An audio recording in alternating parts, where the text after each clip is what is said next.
Hi everyone, and welcome to chapter 14 on osmoregulation. As you can see here, osmoregulation has a lot to do with the kidney and urine formation.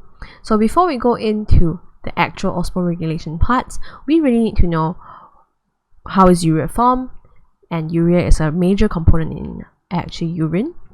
Okay, how the kidney and the nephron structure is like, and then only look at the mechanism of excretion in kidney, and based on that talk about osmoregulation. So there are a few topics here to talk about. Yeah, so anyways, let's talk about excretion first. Now, the idea of excretion is really the removal of unwanted products of metabolism that, if not removed, will be toxic, poisonous, and will cause damage to tissues. Now, the main excretory products here, besides urea, is actually carbon dioxide, and this is something you have learned already. Now, we learned that carbon dioxide is actually a product of aerobic respiration. And how is it excreted? It's not through the kidneys, right, like urea, but more of the bloodstream and the lungs.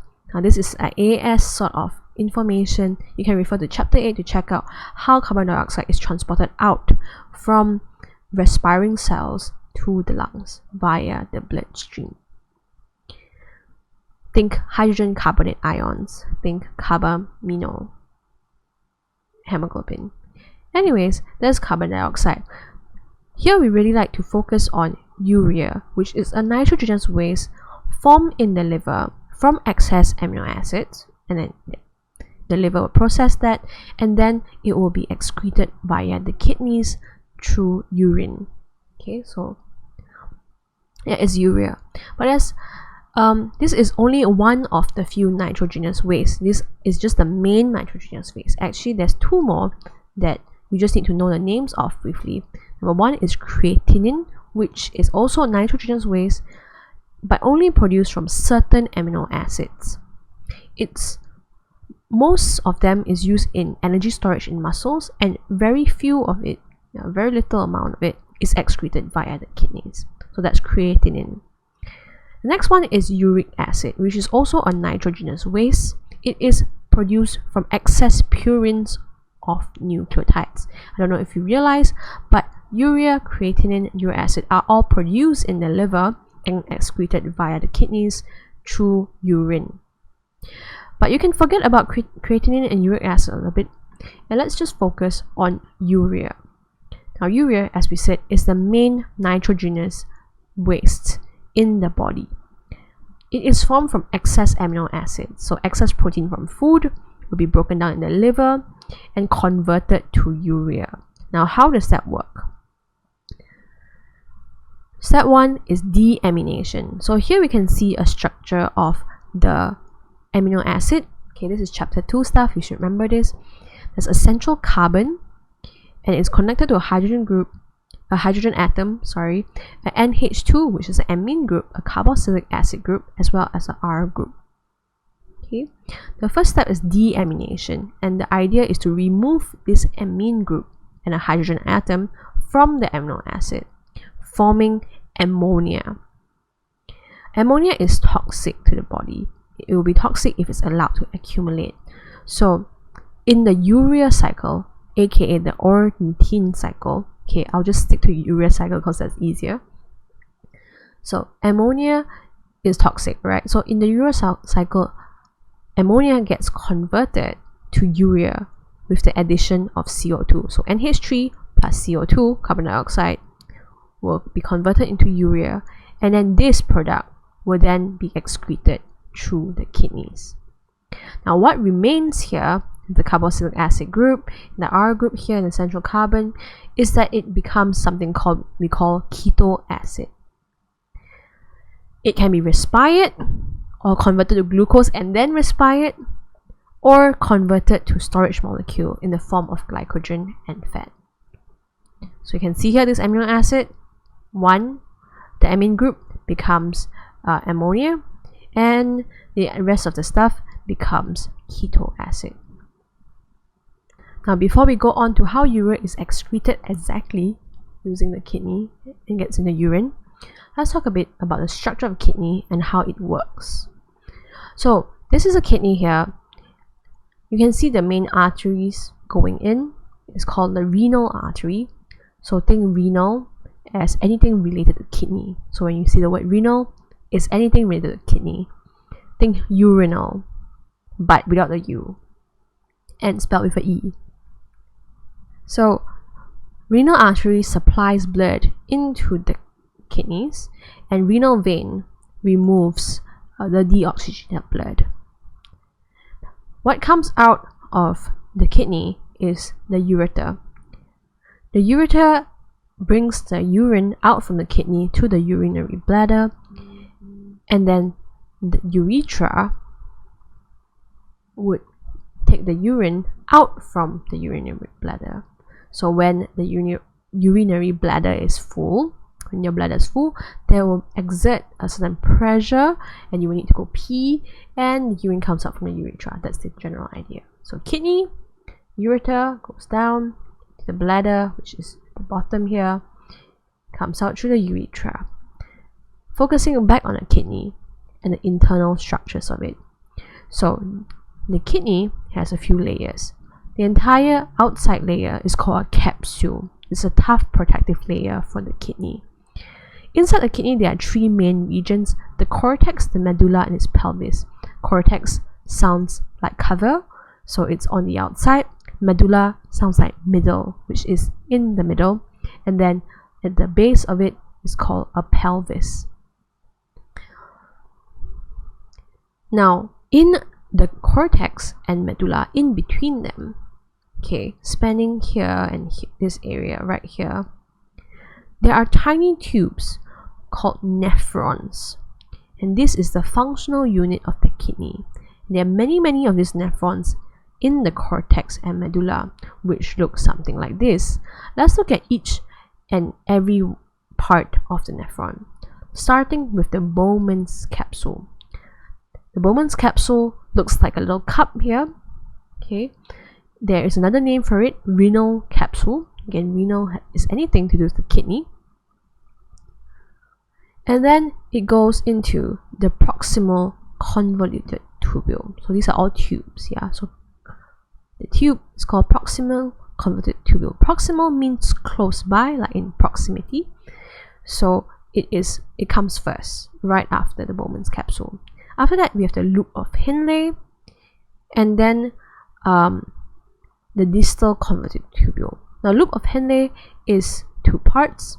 Okay, it's subdivided into a descending limb, which is the limb that goes down, and the ascending limb. Then only distal convoluted tubule.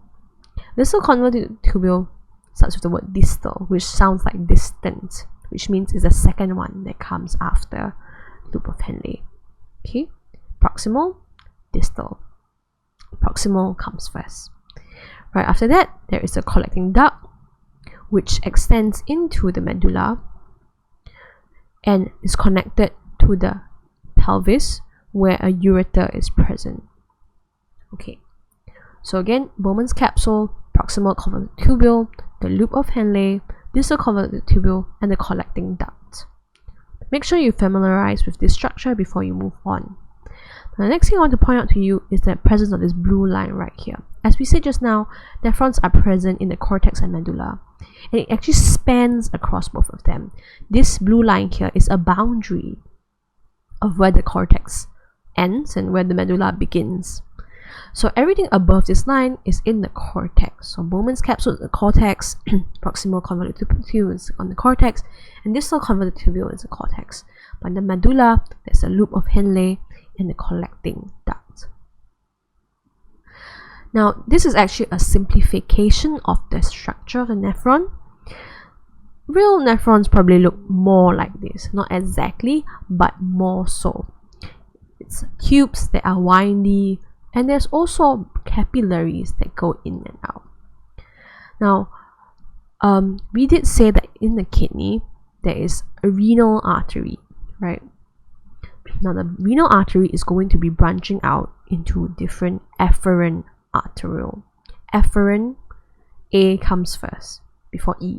So later you got efferent. Afferent arteriole carries the blood and branches out into a tangle of capillaries called glomerulus. You hear this word a lot. Glomerulus is actually capillaries inside the Bowman's capsule. So all the capillaries inside is called glomerulus. After that, the blood would go into the efferent arteriole. Okay, efferent arteriole. So E starts after A, so it comes after, right? So efferent, glomerulus, efferent. And then after that, it actually goes into a network of blood capillaries. We don't really have a particular name for them, but you can see that they are actually surrounding the rest of the nephron. So actually, almost every part of the nephron is very close in proximity, very close in distance to capillaries. Why? This is so that whatever nutrients or whatever useful substances that are in the urine can be returned into the blood very quickly, and whatever waste products that have not been filtered out can then enter into the nephron and be excreted via urine. So the proximity, close distance between capillaries and the tubes really help. Anyways, these capillaries, they also supply some oxygen to the cells there. Some of the blood will become deoxygenated, and this would connect to a branch of the renal vein. So yeah, that's the structure of a nephron. Now let's look at some pictures of the cortex and try to spot the nephron.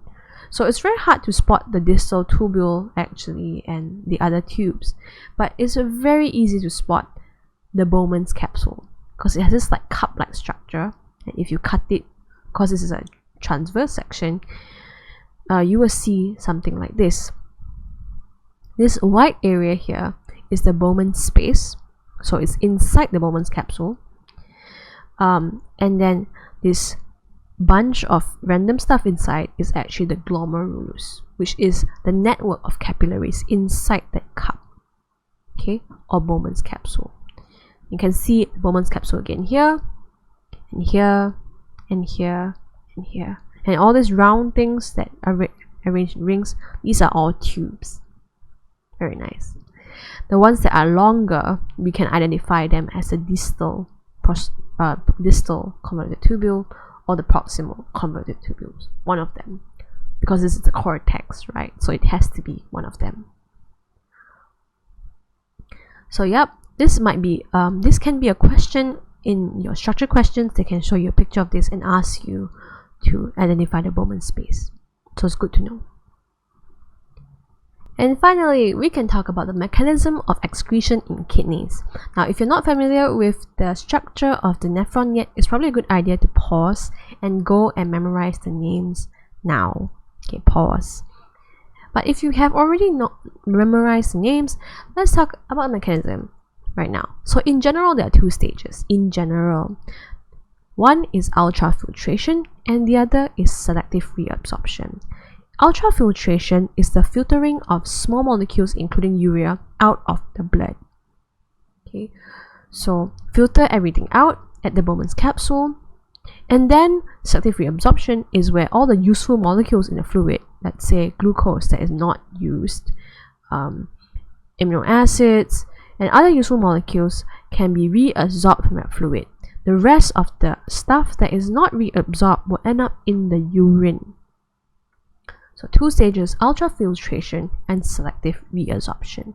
Let's talk about ultrafiltration first. Ultrafiltration, again, is the filtering of small molecules, including urea, out of the blood in the glomerulus. Okay, so remember, ultrafiltration happens in the Bowman's capsule, which is the little cup here. Glomerulus is the blood capillaries in the cup, in the Bowman's capsule. Now there are blood, it's capillary, so there are blood inside there, okay, and all the other stuff besides the red blood cells and white blood cells will become filtrate and pass into the Bowman's capsule space, okay, or the lumen of the Bowman's capsule, and then end up flowing along the entire nephron later on. So this is the first stage. Before we talk about the process of things, we need to understand the structure. So this is a zoom in picture of the glomerulus and the Bowman's capsule. So you can see here capillary endothelium. So this is the endothelium layer of the glomerulus. Between that, there's a basement membrane, and podocytes here actually make up part of the Bowman's capsule. Okay, so let's start by cracking them down one by one, breaking them down again. So blood in the glomerulus is separated from the lumen of the Bowman's capsule. Okay, lumen is here on this side of the cell. This is the blood. They are separated by 3 layers. One is the endothelium layer of the blood capillaries. So here are the endothelium layers. It is 1 cell thick. Okay, these are capillaries. And they have actually a lot of gaps. Again, capillaries, remember, they have gaps between the endothelial cells so that substances can pass through. The next layer is the basement membrane. The basement membrane actually is made out of collagen and glycoprotein. So a lot of protein there. And it actually acts as a main selective barrier or filter. So this is actually the filter that stops some substances from passing through. It's selective means it's semi-permeable. Number 3, okay, the third layer here is the podocytes, which are actually epithelial cells of the Bowman's capsule. The final layer before it reaches the lumen of the Bowman's capsule. It is a inner lining, okay, and actually these cells wrap around the capillaries of the glomerulus. What does this mean? Okay, so what's the name actually? Podocytes actually mean feet cells. Cells with feet. Pod means feet, like foot. F-O-O-T, like kaki. Okay, so these podocytes actually have all these legs, and you can see here it's called foot processes. And these foot processes are actually really long and wrap around. So like wraps around. If this is a capillary, it's gonna wrap around the capillary like this. And my fingers are those foot processes, you see. Quite interesting. I have a picture later on, don't worry. Now, they have many finger-like projections, or the proper term here is foot processes, that forms gaps and filtration slits later on in order for the filtered substances to get into the lumen. So as mentioned, there are 3 layers. Again, there is the endothelial of the blood capillaries, endothelial cells, there's a basement membrane, and there's a podocytes. Now a microscope image will look something like this. Whoops. Right, we have, again, this is the capillary here. You can see a red blood cell hanging out here. You can see 1 cell thick endothelial layer, a basement membrane, and a podocyte. Same thing here, capillary lumen. This is an endothelial cell, a basement membrane, and a podocyte in the Bowman space. Same thing here, and this picture here is just to show you how the podocytes actually wrap around the capillaries of the glomerulus. So yeah, that is how the structure looks like. So what actually happens? How is the structure adapted for ultrafiltration? So as we mentioned just now, there are actually many large gaps in the capillary endothelium. And there's also filtration slits between foot processes of the podocytes. And these gaps are there for a reason. It's to allow substances to move from the blood into the Bowman capsule lumen. So this is the lumen here in beige. Okay, that is one. Secondly, you need those large gaps. You also need some pressure. And this pressure is due to the diameter of the arterioles. Interesting, right? So as I said, the afferent arterioles come first. Afferent arteriole has a bigger lumen than the efferent arteriole. So diameter of the lumen of afferent arteriole is wider than the efferent arterioles. This leads to a pressure difference. It leads to a very high hydrostatic pressure in the glomerulus itself, therefore forcing the fluid from the glomerulus, from the capillaries here, into the Bowman's capsule. So some gaps, some pressure.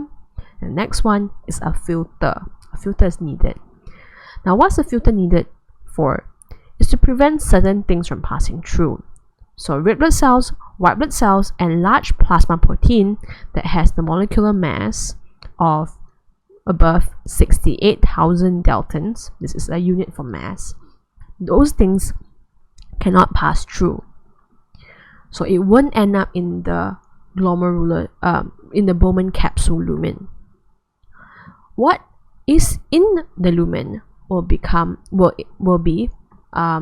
soluble molecules such as water, amino acids, glucose, urea, inorganic ions, including sodium, potassium chloride, ions, uric acid, creatinine, which are another nitrogenous waste, and some vitamins.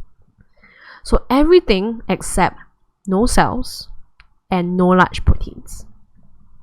With pressure, with the gaps, and with the basement membrane as a filter, this glomerular filtrate will pass through the gaps and into the renal capsule, okay, or the Bowman's capsule, and result in the renal fluid. This fluid here, containing all this, will be passed on to the proximal convoluted tubule, where the next stage will happen, selective reabsorption. Okay, so selective reabsorption. It is a necessary process to reabsorb essential substances from the filtrate. We filter everything out. Now we need to reabsorb back what can be reused. Okay, back into the blood. Just a reminder that blood capillaries are very close to all these tubes, so that selective reabsorption is really much easier. Now, what are selectively reabsorbed? For example, there is glucose, amino acids, there are vitamins that can be reused, as well as ions and water. And this occurs throughout the rest of the nephrons. Let's talk about what happens at the proximal convoluted tubule first. This is the first place that the glomerular filtrate ends up after the Bowman's capsule. Okay, so before we go in any further, let's give you a little introduction about the PCT. Now, PCT is actually the main site for glucose or amino acid reabsorption, as well as vitamin and chlorides. It also is the main site of water reabsorption, but this is not shown in the diagram here. Walls are actually made out of single cuboidal epithelial cells, which you can see here looks something like this. Now, all the diagrams I'll show you will look something like this again, just a reminder that, again, the tubes are very close to capillaries. So you will see here there's a lumen, okay, it's the inside of the tube. This is the outside of the tube. This is a PCT cell. And then right next to that is a capillary. So imagine an endothelial layer, endothelium of the capillary here, and the blood going inside. So when you want to reabsorb stuff, okay, like glucose and amino acid, you really want it to come out from the lumen and go to the bloodstream. But of course, this is A levels, it ain't gonna be so simple. But there are 3 steps which are not that complicated. Okay, so let's look at step number 1. To get glucose from the lumen of the proximal tubule into the bloodstream, the first step here is actually active transport of sodium ions. This is done via a sodium-potassium pump, as you can see here. And this pumps sodium ions from the PCT cell into the blood in capillary. Okay, so there's a sodium-potassium pump here, pumping the sodium from inside against the concentration into the outside, into the bloodstream. Now this causes the sodium ion concentration to be lower in the PCT cell. and higher in the bloodstream. The PCT cells concentration is also lower than the lumen. So there's a concentration gradient that is formed. The second thing that happens as a result of that is that sodium ions in the PCT lumen will diffuse into the PCT cell. Why? Concentration is lower here, so this is diffusion down its gradient. But when it diffuses into the cell, okay, there's actually a special protein involved. It's called a co-transporter carrier protein. When the sodium ion diffuses down the co-transporter protein, it brings along amino acid or glucose. Sodium ions are co-transported with these molecules, and these molecules end up in the cell. Okay, now it's just a matter of getting this into the blood, and that's easy because we're just going to take glucose and amino acid, and they are going to diffuse down the concentration gradient again by facilitated diffusion into blood via the transport protein. So number one, pumping or active transport of sodium ions into the blood from the PCT cells. Number two is the co-transport of sodium ions and amino acids or glucose from the lumen into the PCT cell. And number three is the facilitated diffusion of amino acid and glucose down its concentration gradient from the PCT cell into the bloodstream. So now you can see the bloodstream, what have been reabsorbed: sodium ions, amino acid, and glucose. The result of the process is that glucose in the lumen of the PCT is all actively reabsorbed into the blood. So there's no glucose in urine at this point if you are a healthy individual. Amino acids, vitamins, and chloride ions are also actively reabsorbed during this stage using the mechanism we just described. Water and urea, a large portion is absorbed passively, but not all, so just some. Large portion, but just some. Uric acid and creatinine, however, are waste products and not reabsorbed, okay, at all. Why are they not reabsorbed? Because they are the waste material, as we just said. It has to end up in the urine. Creatinine is actually actively secreted or transported from the blood into the lumen of the PCT to make sure that all the creatinine in the blood is excreted. Now you might be wondering why urea is here. Why is urea reabsorbed? Isn't urea a waste material as well? And you're absolutely right, urea is a waste material, but it will be returned into the renal fluid or the filtrate later on. Okay. So, moving on, before we move on, we need to talk about the adaptations the PCT cells actually have for this process we just talked about. There is a few, okay. It's important to realize that PCT cell, again, is facing the lumen one side, and on the other side, it is facing the capillaries. On one side, there is the microvilli facing the lumen, which provides a large surface area for absorption. And I forgot to pair this up, but what happens is, because there's a large surface area, there's a presence of different transport proteins in the membrane. For example, co-transporters, pumps, aquaporins. When there is space, you can place more proteins there. Secondly is the high density of mitochondria.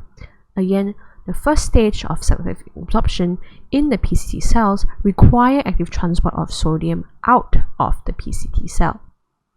So mitochondria is needed to provide ATP.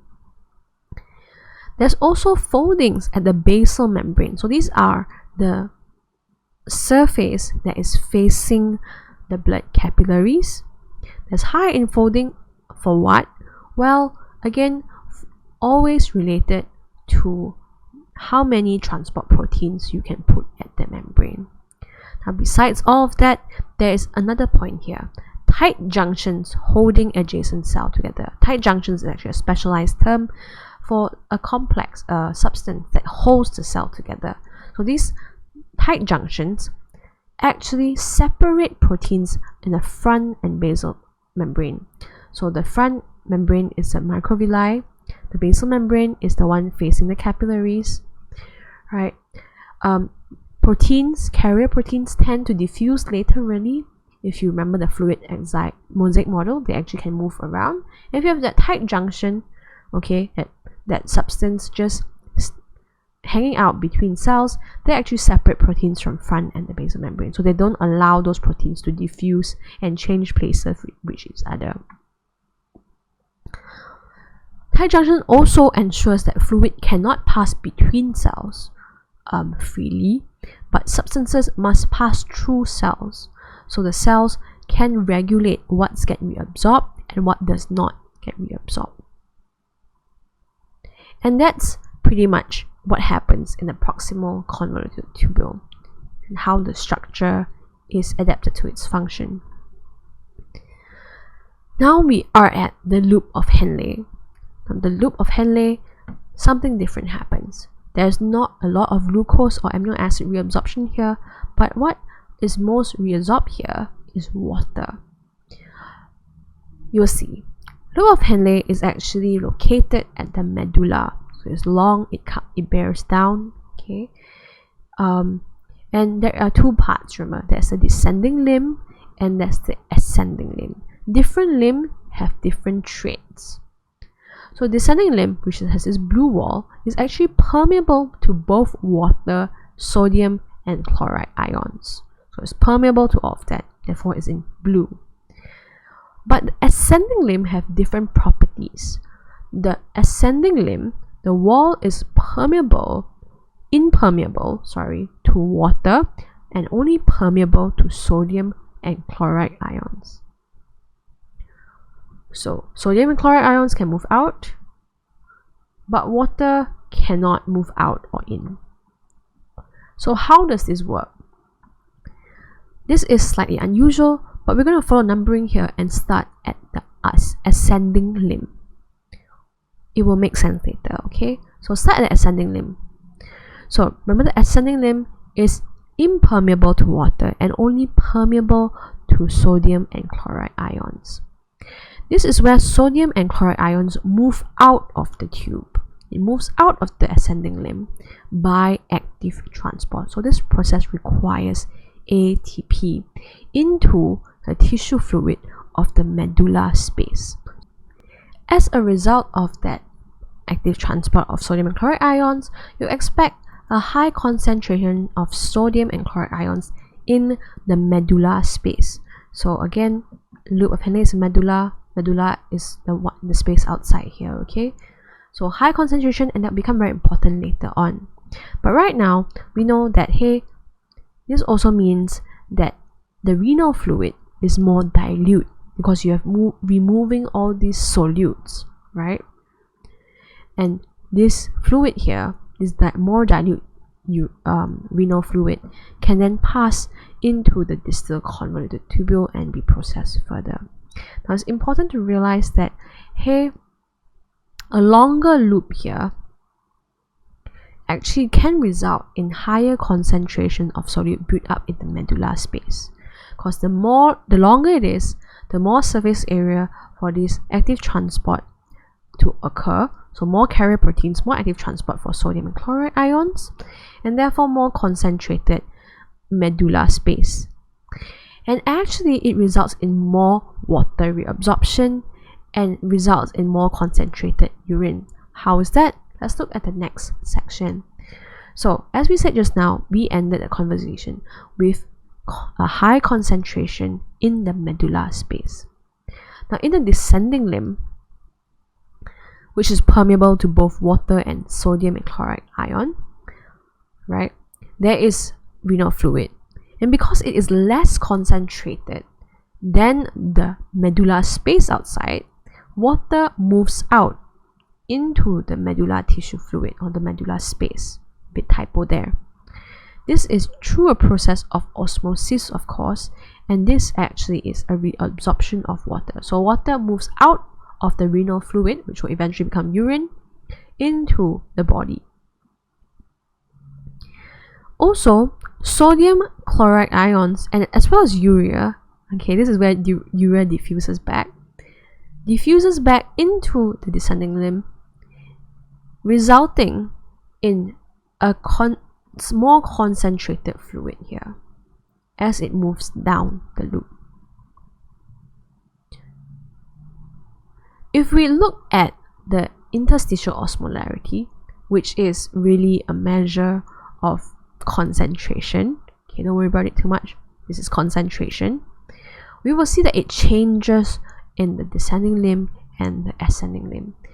So in the descending limb, we talked about how water moved out, right, from down the water potential gradient from the inside, the renal fluid, to the medulla space.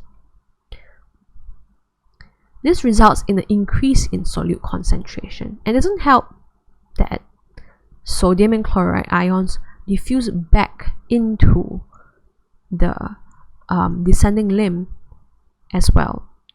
So this results in a higher concentration of fluid as we go along. So here is 300, but after a while it's 1200. I mean 1200 here. So you can see here at the base there is a highest solute concentration. The renal fluid is most concentrated at the base of the loop. But as it moves up the ascending limb, sodium and chloride ions are being removed and moved into the medulla space. So you can see here that renal fluid again decreases in solute concentration and increases in water potential. But by the time the renal fluid passes through the ascending limb, a lot of the water has already been reabsorbed and cannot diffuse back into the ascending limb at all.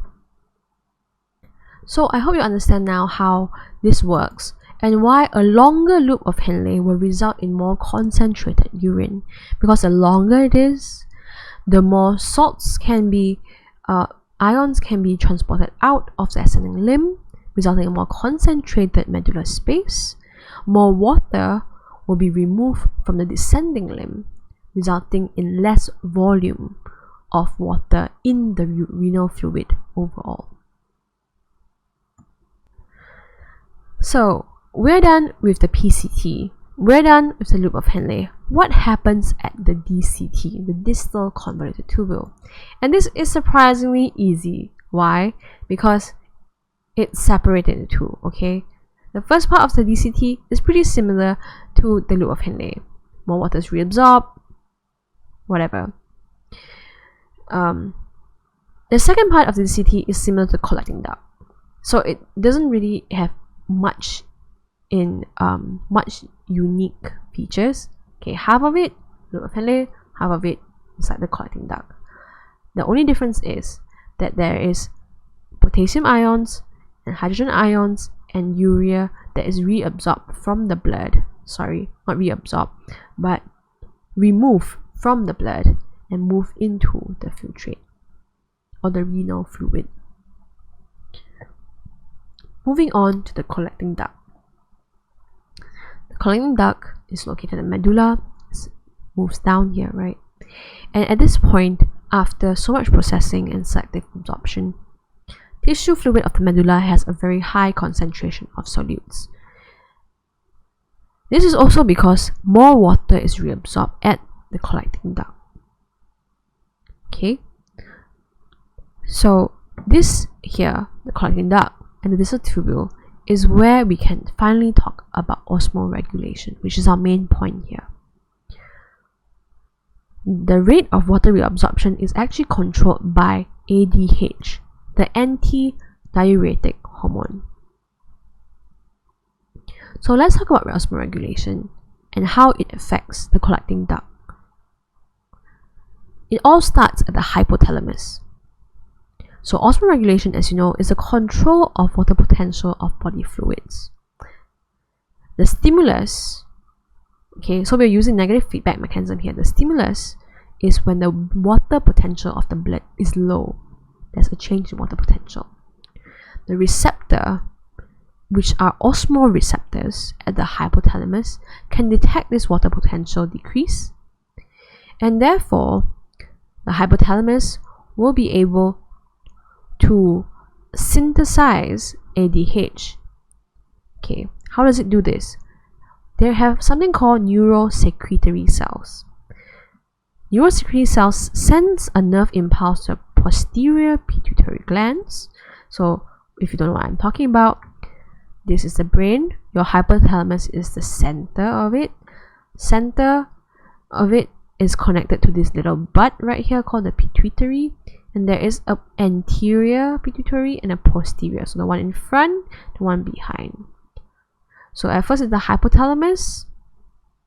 Okay, neurosecretory cells here sends a nerve impulse to the posterior pituitary glands. These are very important terms. Hypothalamus produces the ADH, and the posterior pituitary actually releases it into the bloodstream. Where does it go? That's in your brain. It will go to the distal convoluted tubule or the collecting duct of the kidneys. What is the response and what occurs at the kidney exactly? So what happens is the ADH, which was secreted from the posterior pituitary gland of the brain, it actually binds to receptors on the plasma membrane of the collecting duct. Okay, distal convoluted tubule, half of it functions like collecting duct. That's why the name is here. So at the ADH binds to receptors on plasma membrane. Okay, so imagine this is blood, binds to the receptors, and this actually causes a series of enzyme control reactions. Remember, ADH is a hormone. And remember in AS chapter 4, you learn about how an enzyme cascade works. So ADH is a hormone, it binds to a receptor, it activates an enzyme cascade. You don't need to know the details here, just the enzyme cascade happens. And this actually results in the production of an active phosphorylase enzyme.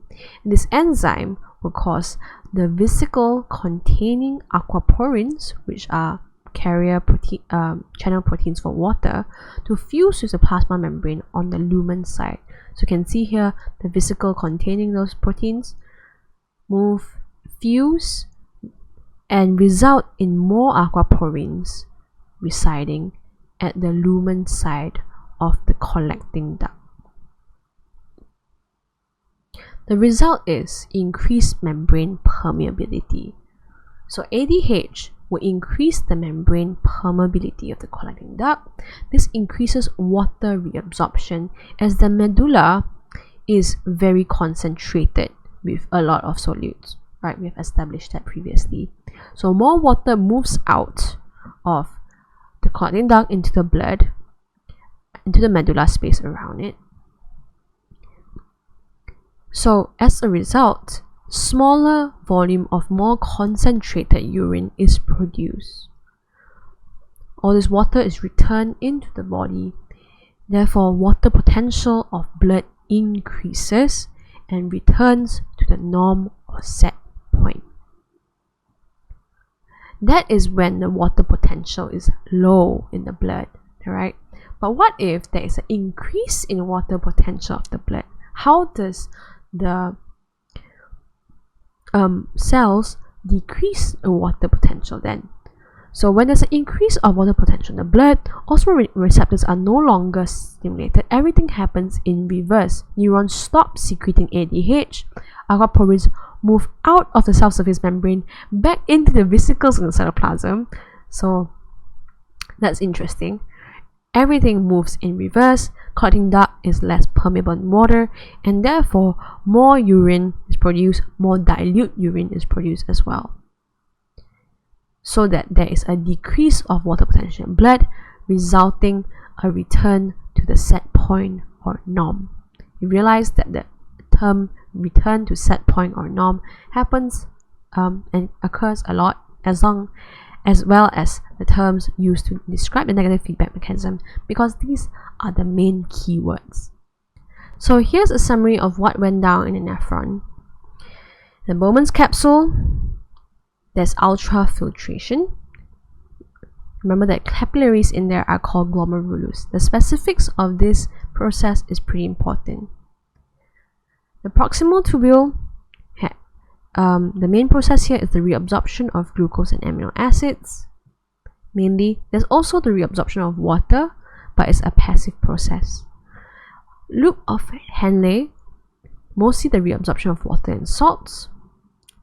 Collecting duct is mostly involved in osmoregulation, and water reabsorption actually is very affected by the hormone called ADH that is produced when the blood water potential is low. So water is reabsorbed back into our blood, and therefore more concentrated urine is formed. The distal tubule here is half-half. Half like the loop of Henle, half like the collecting duct. All these processes of reabsorption is called selective reabsorption. You can watch this video down here if you would like to hear another voice repeat the same concepts to you. Now, the next slide is a graph that also acts like a little summary of what is reabsorbed where. So you can see the x-axis is different parts of the nephron, and on the y-axis is the concentration of these different molecules. So, why is glucose amino acids decreasing so rapidly in the proximated convoluted tubule? This is because glucose amino acids are reabsorbed there. In the loop of Henle, water moves out in the descending limb, and in the ascending limb, sodium and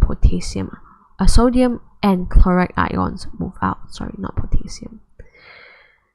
So water moves out, resulting in increase in concentration, but when sodium ions and chloride ions move out, this causes a decrease in concentration and a more dilute renal fluid. Urea, on the other hand, increases in concentration constantly because it's always a waste product. You can see that all these curves are increasing, especially right at the end here in the collecting duct, and this is due to water reabsorption. So these waste products become even more concentrated in the urine. So that's pretty much it for this video. I hope you learned something. It is a little confusing at first, but after a while it makes a lot of sense. So I'll see you next time. Bye!